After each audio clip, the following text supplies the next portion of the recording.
Welcome to the Flight Levels. On May 13th, 2025, a near miss occurred between two aircraft that had just departed San Francisco International Airport. There has been a lot of speculation about the sequence of events. Today, we're going to clear up what happened. Let's get to it.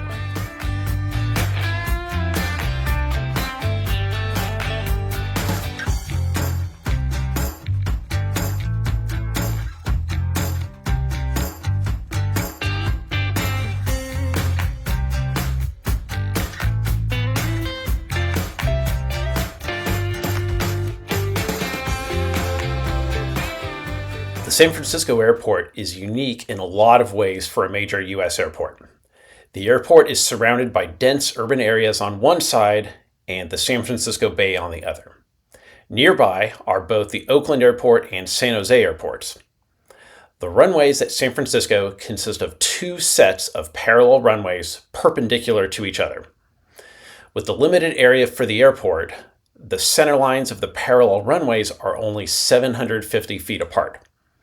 Without going into details of terminal arrivals and departure separation standards, runways this close together significantly limit operations compared to other airports that have runways more spread apart. Also, with intersecting runways, local control is constantly timing departures to take off between arrivals on the perpendicular runways.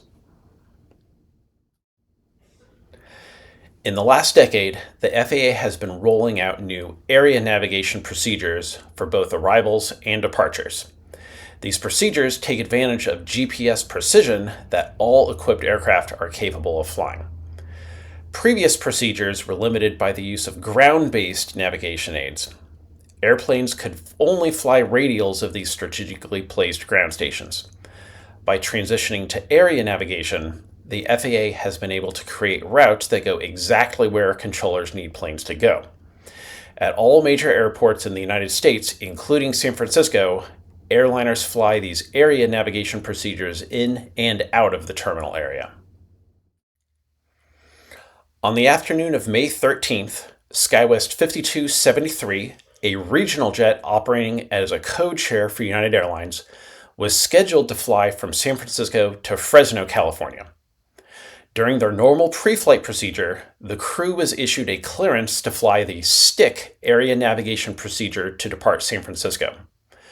The instructions on this procedure are to essentially take off, then begin a turn to the left while climbing to 10,000 feet. On the same afternoon, United Airlines Flight 1152, an Airbus A320, was scheduled to fly to the Dallas-Fort Worth airport. During this crew's pre-flight procedure, they were issued a clearance to fly the Truckin area navigation procedure. This procedure's instructions are essentially to take off, then begin a right turn while climbing to 19,000 feet. As both planes requested to taxi for takeoff, the ground controller at San Francisco could see each plane had their respective clearances on those area navigation routes. The ground controller made sure that SkyWest, with their upcoming left turn, was in line to depart runway 1 left. The ground controller also made sure United was in line to depart runway 1 right. When both United 1152 and SkyWest 5273 were next in line for their respective runways, the tower controller cleared United for takeoff first, then a few seconds later cleared SkyWest for takeoff. Most of the time, air traffic controllers are required to keep aircraft separated by either 3 miles laterally or 1,000 feet vertically. If that level of separation was required all the time, delays at all airports, and especially San Francisco, would be devastating. Thankfully, there are approved rules outlined in the FAA 7110.65 document, which spells out how controllers can have aircraft arrive and depart safely with less than 3 miles of separation. Having two airplanes land or take off essentially right next to each other at San Francisco is a normal operation and is very safe. Let's take a look at the .65 section 5-8-2 initial heading. We see section D, which says, When conducting simultaneous parallel runway departures utilizing RNAV SIDS, like they were in this case, advise aircraft on the initial fix or waypoint on the RNAV route. The tower controller did not do this for United 1152 nor for SkyWest 5273. I have seen some sources that say this is allegedly standard practice at San Francisco Tower. It is unknown to me whether they have a waiver to not require to follow Section D, which requires advising aircraft of the initial fix on the RNAV route. I will say, I feel if Tower had issued this advisory, the pilots of United may not have made the error we are about to see. As both United and SkyWest were taking off, everyone had the expectation that United would turn right and SkyWest would turn left. A few seconds after takeoff, the pilot flying United 1152 made a left turn in the same direction SkyWest was about to turn. It is unknown exactly why the pilot flying United 1152 made an incorrect turn to the left, but humans make mistakes, and that is likely all it was, a mistake. The crew of SkyWest utilized their latest version of Windows 2.0.